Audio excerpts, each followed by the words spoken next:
Hi, everybody. Good afternoon. I hope you've had a good week and you can all hear me. Oh, hold on a sec.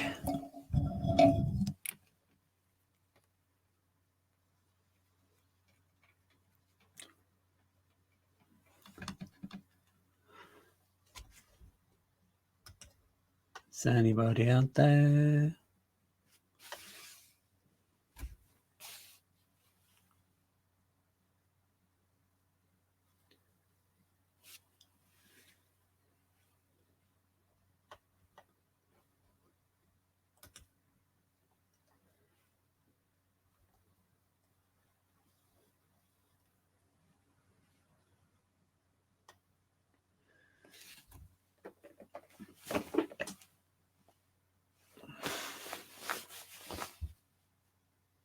Hello, can anybody hear me? Just click if you can. That'd be great.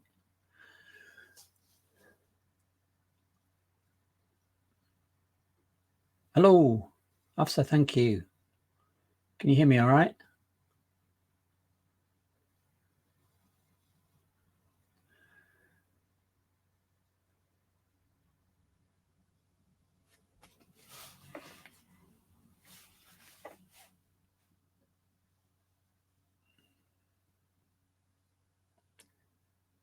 Oh, great. Thank you. Hi, Ilya. Yeah, thank you very much. Cheers, guys. This isn't Guinness, by the way. This is a pot of tea. So, hi. Let's wait for a few more people to come on. So that's great. Hope you've all had a great week. I've had a really interesting week, but I don't need to know about that in my life. We'll just wait a minute for people to join in. That'd be great. Hello, everybody. It's great to see so many people. I'm really impressed with how this whole LinkedIn works, but I'm more impressed that people are interested in what I might be talking about. So we'll just give it 30 seconds and then we'll get cracking. All right. Yeah.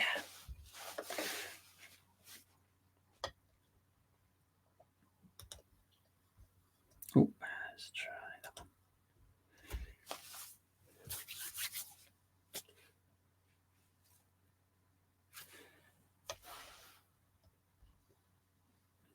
one. Okay, you're waiting. All right, we'll get cracking if that's all right. Right, hello everyone. Hope you're having a great week. So today, thank you for joining me, but we're going to be talking a bit about one of the problems I've been working with a long time, and that's to do with point clouds and how you can remove some of the things to do with imagery. For those who don't know me, my name's Barry. I have a small, perfectly formed business called Rich Picks, where we train people on spatial imagery, what you can do with it. And we also do a bit of consultancy work as well. And from time to time, we go out and do jobs. But most of the time, I'm spending training people. So this is just a little free Friday bit about that hopefully will help you. So what I'm going to be talking about really is what we call spatial imaging. I'm trying to get hashtag spatial imaging going on LinkedIn, because it's about everything that you could use a camera for in the geomatics, reality capture, VR workflows. So we can use it for, and what I'm going to be talking about could be applied to any of these things, but we're going to focus on one particular area. So we're going to be looking at how we can improve imagery in photogrammetry, how we can improve it on 360 imagery and panoramas and the pano images we might get from our laser scanners. It's important to be able to edit things for 360 tours as well, which are becoming more and more popular in terms of site documentation and things. Point cloud colorization, that's what we're going to focus on. Inspection and dilapidation images. We're using cameras to do architectural visualization. If you want to show what something's going to look like before it's built, so you can sell it or get it through planning, or just play about with the environment and just see what you need to do. But then the other bit I spend a lot of time with in the CGI and FX, in the games industry, film industry, where we're using it for producing backplates, mats, Skydomes, PBRs are physical-based renderings of textures, texture mapping, and a whole load of other things. But today, we're really going to be focusing on just its application for point cloud colorization. Now, why is it an issue for that? Well, point cloud colorization is sort of like a secondary phase of the laser scanning, measuring the distance and all the points in the point cloud. And if you've done laser scanning, as most of you here know, that you'll get a radiosity value, but then you have to colorize it using an internal camera or an external camera. And that's one of the problems that we have, is that we need to project the colors of the image that's captured from either the internal or external camera onto those points, so we can get an RGB value, red, green, and blue. So when you've got a CSV file of all the points, you'll get X, Y, and Z coordinates, a radiosity value, but also an RG and B value. That provides the colorization, which gives it more reality. So I basically, without that colorization, what we have is sort of, we're capturing geometry, but not necessarily capturing reality.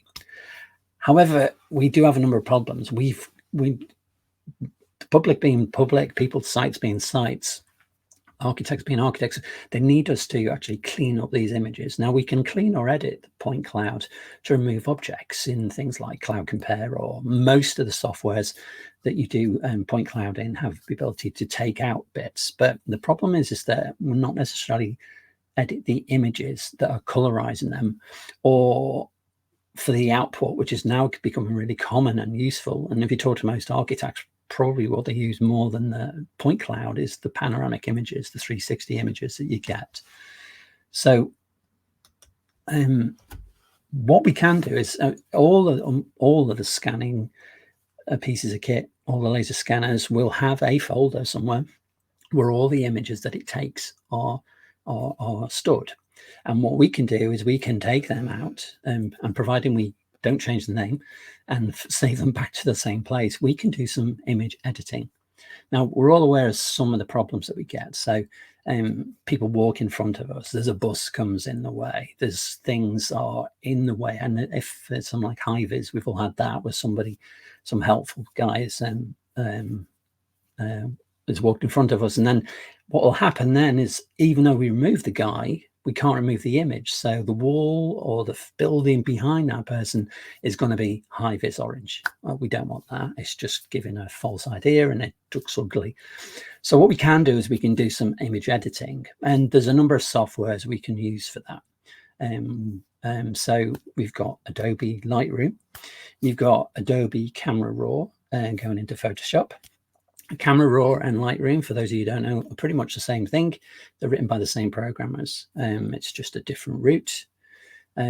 Capture One, which happens to be the one I use most, it's like Lightroom, but it's a little bit more intuitive, I feel. But you know, you're going to be able to use Lightroom, and I'm going to be using Lightroom for this one, for this little demo.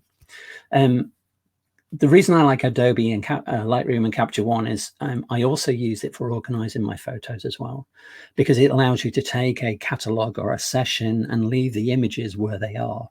So you don't have to start moving and copying things to hard drives and stuff.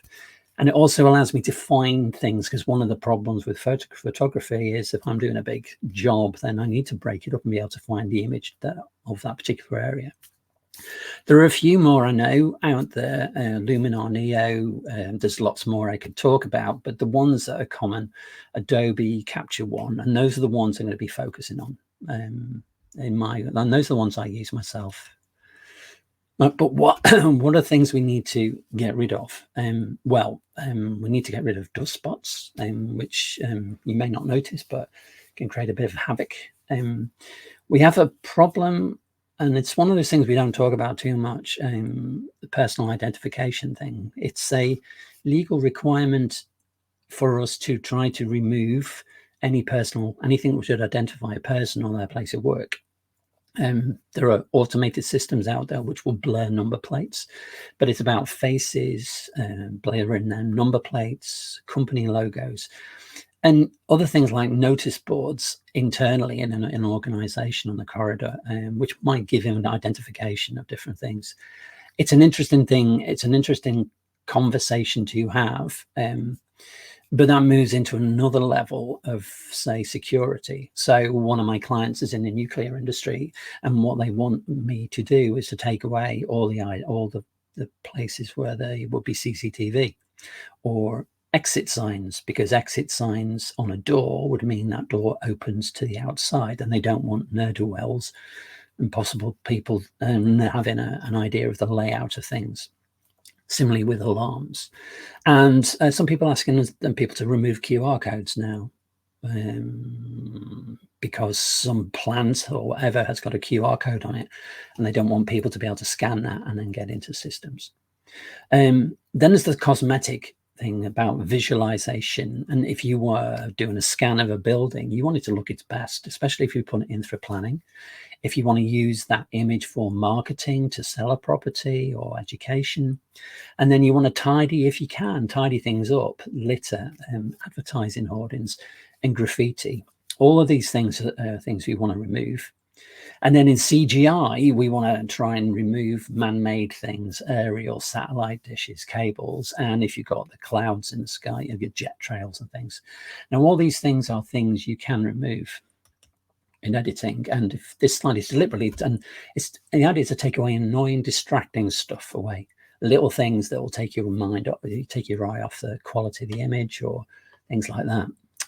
But don't tell anyone. But you can also add stuff too as well, which we'll show you in maybe a later show. But we can do lots of different things. So what do we need to do? Well, what tools have we got? Well, for the last 10 years, most of us who've been working in this field have been using Photoshop, and we use clone and stamp tools. What they basically are is you can assign an area, copy the pixels from that area, the colors, the texture, and then cut and paste that over the thing you want to hide. It's a desktop based. You can do this in pretty well all the softwares, because it's about touching up. It's healing spots on portraits. It's the same sort of tools, but we adapt them to use different things. But what's happened now, and what I'm going to be showing you, is some of the new AI tools, which have come out literally in the last few months, some even in the last week or so. And these are what we call heal and remove tools. And also another thing, and what that does, it doesn't just take a patch of pixels. It doesn't take a patch of pixels, but what you've got, what it does is it uses AI to figure out what would be there. Not just copy and paste. It's a lot similar. It's AI's best guess as to what should be there. Okay, so AI image enhancement is taking what we do with imagery to another level. You've all seen the blurb and all the thing, but it's but you've got to look at all the aspects of an image. So there are things to do like with noise reduction. If you're shooting at high ISOs, like because you've got to have a longer exposure, that will compromise and add noise. But now there are AI tools which will reduce, say, an ISO from 1600 to the equivalent of 100, and it's miraculous. Then there's things for sharpening. If you've got motion blur because global shutters on drones or things moving, or you've set the wrong shutter speed, there are things you can do now to recover those images, either localized in areas or across the whole image. You can also have AI things to add pixels to increase the size of the image. If you want to blow it up, you just add in things, which comes into a whole new philosophy about how accurate is accurate. And then we have what we're going to be talking about, generative fill and the magic brushes. So I'm just going to switch over to my computer because I need to show you something here. And we'll go to this. Okay. So in this image, there are a few things I want to remove because they're going to colorize the point cloud. We've got these bins here, garish purple. That's going to colorize the masonry behind it purple if we don't do something about it. There's some details I need to enhance later on. I've got this sign here. No one's going to thank me for having that there, and Loman being plastered all over the wall behind us. And we've got some personal identification issues. Let's just zoom in a bit. There you go. We've got number plates. We really need to remove those. It'd be really great though if we could remove the whole car. Maybe we can. Let's have a look later on. So we've got a few things I need to remove, otherwise it's just going to be a bit of a mess, and then it's just not looking good for all that hard work and investment we've done. So what we do now is we're going to go and edit that in Photoshop, and this is a new version of Photoshop 23, which has got some great AI tools in it. This is a beta version. It's not the full production version, so it's not going to work perfectly in every case yet, but it's got some amazing tools. One of the most impressive ones is what we call Generative Fill. It now has the ability to remove objects. Previously we might have used heal and clone tools, cloning tools and stamp tools. But let's say I want to get rid of this for sale sign. Okay, so what I've done is I'm selecting the lasso tool. This is the polygon lasso tool. I've got a polyline one too as well, which we can use later on, but I'm just going to trace around the outside, leaving a bit of texture and stuff around the outside of the object. Now what happens now is this area is selected, it's sent off. When I press this button, it's sent off to AI servers or Adobe servers. I'm leaving that text field blank for now, because just to remove, I don't have to put anything in, but you'll see some of the things we can do with it later on. And it's gone away now and it's thinking about it and it's looking at its database, AI and BIF, and it gives me 3 solutions. The first one, so I can select through there on the right hand side, you see a little blue square, but I'm quite happy with all of them, but it's gone. And what it has done is, so I can select which one I want to use. That sign has disappeared, so now I can colorize the point cloud in the most relevant applicable textures, colors I want to. Magic, isn't it? A piece of cake. All right, now let's do something a bit more complicated. Then we've got 2 colors here. We've got 2 bins, blue and a yellow one, and if we don't remove them, then that wall's just going to be colorized with those colors, which is not true and certainly not real. We're talking about reality capture. So again, I'm just using the polygon lasso tool and drawing round a little bit around the outside, so I can do that. Then the menu comes up, press generate, bang bang, and it goes away. Now the first time it does, it takes a little bit of time because it's looking at the whole image, but subsequent edits it's much quicker, as you'll see. So there you go, and bang, we've got and I'm going to generate, and it's giving me 3 things. There's a little box there, I don't know where that's come from. That looks okay. Okay, so I've got the right colours. It's even giving me a little bit of grass there. Let's see what else we've got. I've got 3 there I can pick. Which one is best for me? Right, we'll pick with that one. And you see what it is doing. It's generating a layer on the bottom right hand side. So let's have a look around the rest of the image and see what we've got. We need to fix. Everything looks up there, right? Sorry if this is making you a bit dizzy. Okay, well now we've got the car number plate to deal with. But let's go be a bit ambitious here. Rather than just getting rid of the number plate, why don't we try and get rid of the car itself? And this is where the fun starts with generative AI or generative fill AI. So, I've done that wrong, so I'll just cancel that. Not steady. My hands, I'll just trace around this. So I'll trace around both cars just to see what's going to happen. Because the beauty of this is you can play about and a trial and error and see what suits best. So I need to get there. I need to include the shadow under the car as well. So I'll join that up, bang, and the context menu pops up. I'm just going to generate. I'm not going to fill in any of the text yet. I'll show you what that means shortly. And it goes away and he thinks about it, and it's going to come up with a suggestion. My experience is sometimes it's good and sometimes it's weird. Now, what is that? So we've got 3 different selections. We can scroll through them here, and you see we move through. No idea what that is. It's giving us a completely new car. If we're not happy with them, we can generate it again, so we can keep generating until such time it comes up with something that makes sense. And that's not awful. Sometimes it doesn't work as quite. I have no idea where that car's come from. but this is artificial intelligence. It's not quite as intelligent as you would think. But you notice some of the things, the cobbles are being replaced. So that's interesting. Okay, let's have another go. We've used this version and we'll see. Now we've got more cobbles in the area. The area is smaller. Maybe it'll do a better job. Again, we'll just generate it. It goes away. And bear in mind, this is all real time. So I'm just using it on my broadband connection. But of course, you do need an internet connection to use the AI editing tools. Let's see what it's got here. We'll generate that. It gives us a result and we can have a look and give some feedback. No, but the cobbles are getting smaller. Okay, not awful sure what's going to happen here. I can always revert back. It's changed the number plate for sure, but the colorization of those cobbles is not looking to look good. You see in the bottom right, what it has done is generated different layers for each of the adjustments, so I can either hide or toggle through those in the same way as I could if I was looking at different adjustment levels. But let's have a look and see. We'll generate some more. Okay, nothing much is happening there. But let's try it again. Now we'll use that generative fill. We'll give it another go, see what happens. Again, this is trial and error. I mean, that's one of the fun parts of this thing. And this is just for one image. Obviously, you're not going to do this for every single image.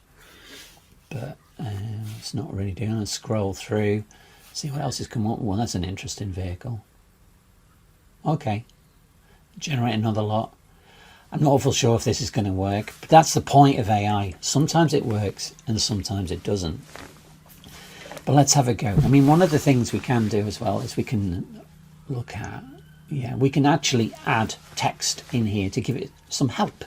This is an amazing tool. So I'm going to say replace with cobbles, just random, and see if that'll do it.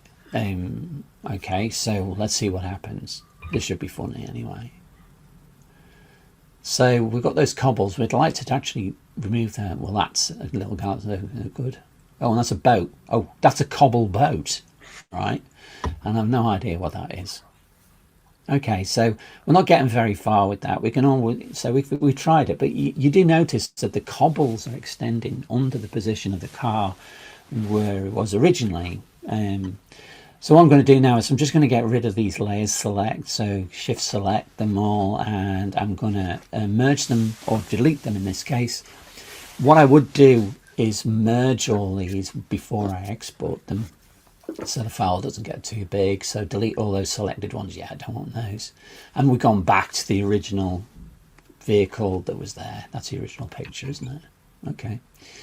While I'm here, that manhole's really annoying me. I'd like to get rid of that. Okay. Now this is interesting because it shows you can remove sort of stuff that, in case if you were a utility surveyor, obviously you'd want that manhole there. But in terms of, it just shows you can remove things like your survey markers or things that you don't necessarily want to be there. I shouldn't be saying that to you, but look at that. It's amazing. The ability for it to reconstruct those cobbles. And now I've done that, it's gone a bit more, it's just done the AI for the cobbles. Maybe I'll have another go with this and I'll take those out and let's have a look and see. Just one last go. Generate it again. Okay. This has gone to the Adobe servers. Bear in mind, most of the stuff that is, Adobe's got thousands, millions of photographs that it's used to generate this AI. And we've got a cow cobble. I have no idea what happens there, but hold on a minute, this is getting a bit better. Let's replace, and wow, that's got to be it, isn't it? Yeah, I've got rid of the car. Those cobbles look okay. Bear in mind, this is just for colorizing the point cloud. I'm not using it for photogrammetry. I'm not using it to generate a mesh, a 3D mesh. I'm just using it to colorize the point cloud. But what it has left is a few little artifacts here. So now I've got another tool that I can use. I'm not sure I'm going to get rid of it using the AI tool, but I can actually got a remove tool here. And the remove tool does basically what it says.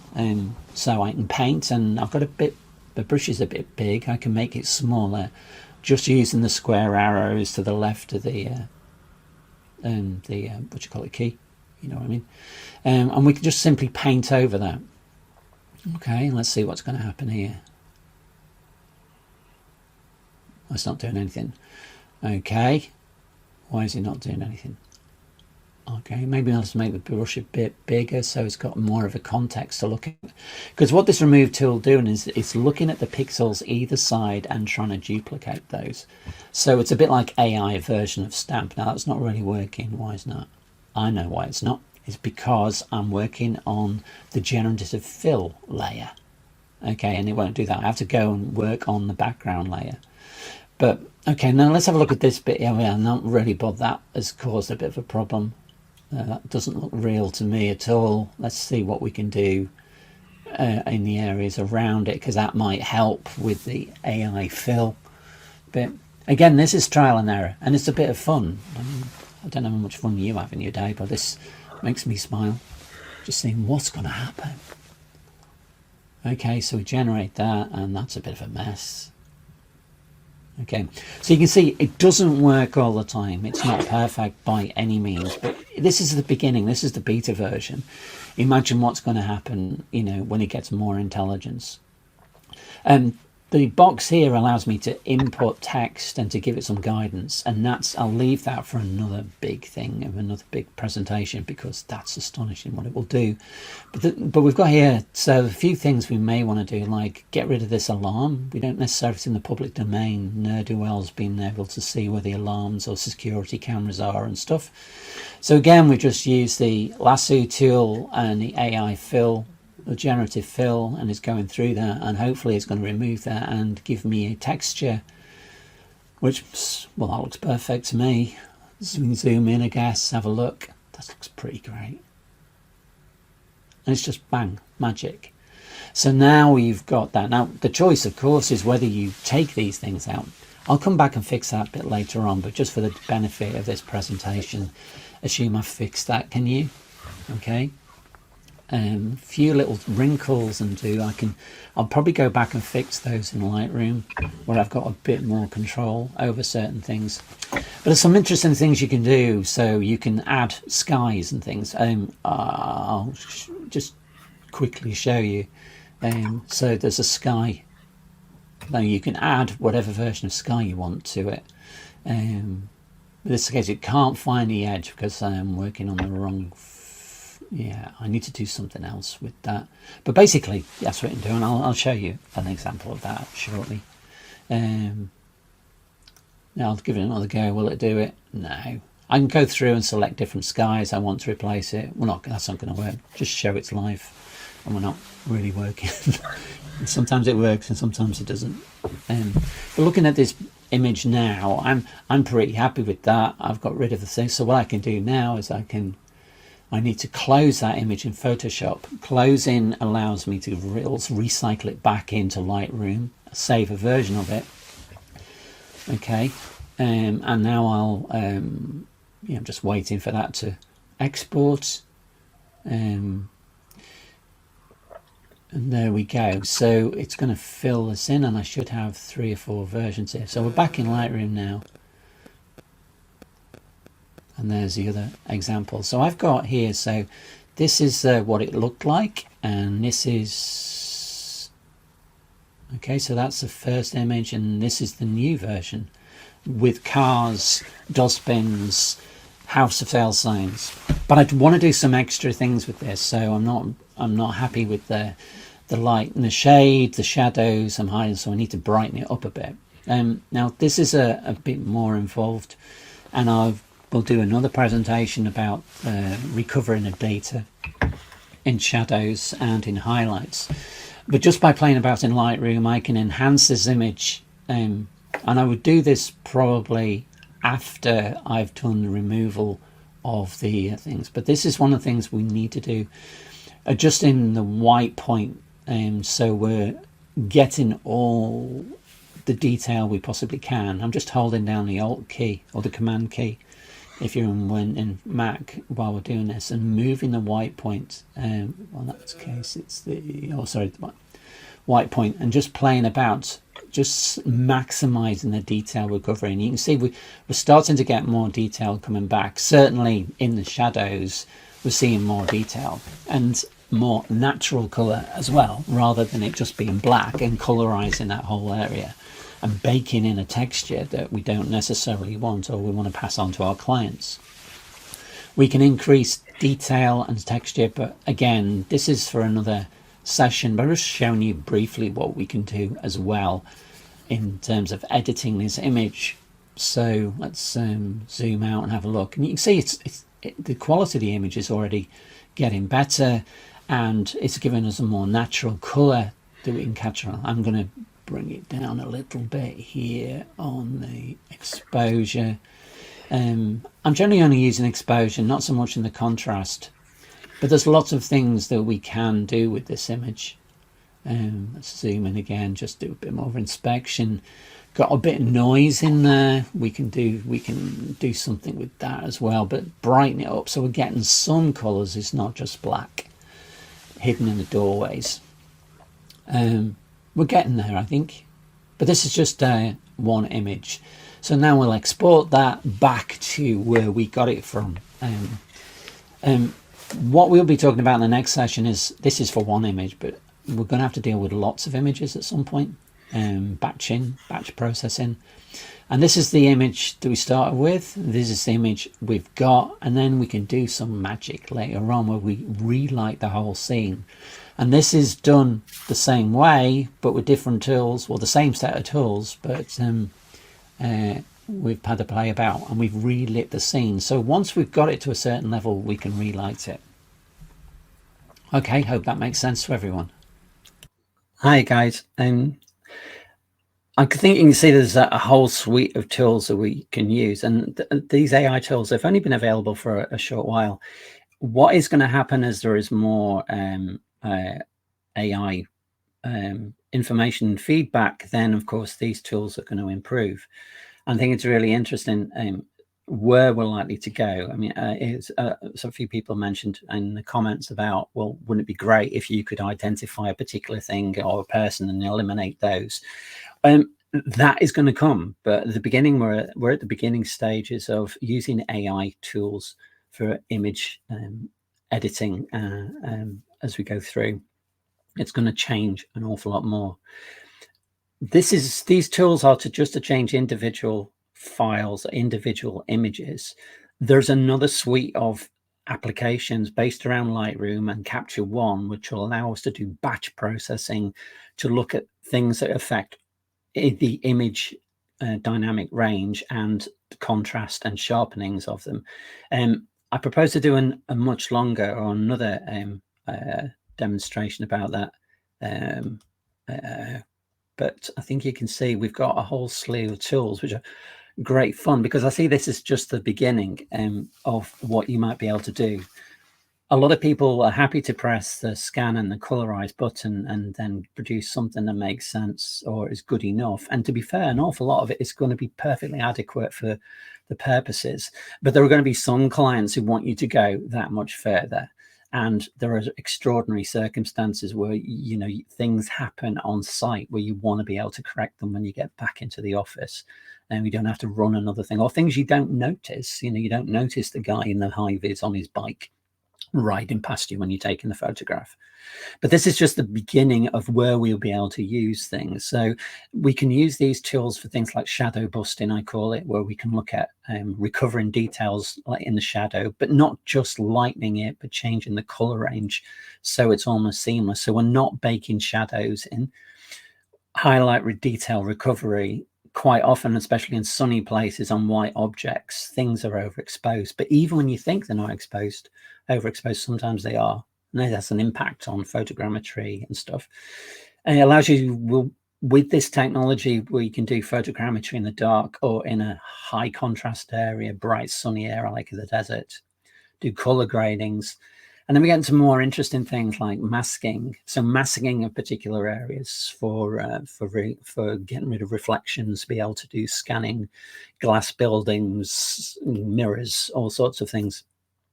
But then this is all well and good, but obviously, as a few people pointed out, we're having to deal with lots and lots of images. It could be hundreds, it could be thousands. We're not going to be able to do everything on some of them, but there are some things we can do in batch processing images, which will allow us to expand or allow us to process and improve the quality of the images right across with a few button presses to recover detail and shadows and highlights. Until right now, AI is just about selecting different images and working with those to take out those annoying things, the ones that are going to colorize. And to be fair, if you look and review as part of your QA process, you may well go through them and then look at the panos and go, well, I need to change that, because you can use this technology in raw imagery, in JPEGs and in TIFFs. So if you've got a pano image, you can import that and do the same thing. And you'll find that, I've found that an awful lot of people really love the pano images. They're often far more useful than to a much broader audience than say a point cloud is, which is normally delivered into a CAD environment. But what we are talking about now is the ability to take bits of litter out, to tidy it up, if we feel so inclined, or if our client feels so inclined. It's a different workflow than we've used in the past, or some of us have been doing it for a while, but other people just ignore it, which is fine. I mean, if that's good enough and your client's happy to have those bits of orange and the purple dustbins. I think I said yellow, didn't I? Yeah, there was no yellow dustbin. It was a blue and a purple one. Those dustbins or projecting and coloring that wall wouldn't look right. So this is a set of tools you can use. I would look at Photoshop. There is tons and tons of information online, mostly focused at improving your photographic skills and tweaking a photograph so it looks great. I'm more interested in not making it pretty, but making it data worthy and getting all the data out of it than I possibly can. I think that's about it. I just wanted to give you a brief introduction to some of the editing tools I use. Hopefully it's given you some ideas. As I say, this is just the beginning of what you can do in the area of spatial imagery. It applies across a whole slew of things where you're using cameras to gather data. Sometimes you don't want that data. It may well be that there are certain things that you don't want to be included in the image. It's proprietorial, it's if you're doing a scan inside a building. I remember doing some stuff where it was for a nappy line. Can't tell you the name of the company because they'll shoot me. But we had to do 360 imagery, but there was secret bits of kit on there and just that knob or something they want to remove. So you now have the tools to be able to do that alongside editing your point cloud to get rid of unwanted objects, to get rid of traffic and people and all the other things. But now you can also edit the image and the panoramic of the 360 you might be issuing as part of the deliverables. Anyway, so I'm going to be doing more of these. Just a little small plug. For the next couple of weeks, I'll be launching my own Patreon site, which means you'll be able to subscribe to these and get all behind the scenes and lots more of these things. But I'll tell you more about that in my LinkedIn profiles and postings and stuff. That's all I wanted to do. Keep it quite short this week. And if you've got any questions, I see there's a few. I'll reply to those personally, if that's all right. Next time, I'll be looking at, there's a few different things I want to talk about, but you'll see some announcements on LinkedIn. Can I thank you again for joining me? It's great to see so many people interested in this. I hope you find the content interesting. It's just part of stuff I want to do to share bits that I know that might help you. And I hope you can hope you can learn this. Go online to Capture One. They've got loads of information about how to make your photographs great. Also, same with Lightroom and Photoshop, and whichever is your favorite to use.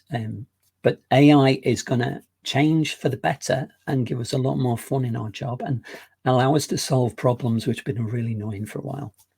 Okay, thank you guys. I hope you all have a great weekend. and I'll see you all soon. You take care now. All right, bye.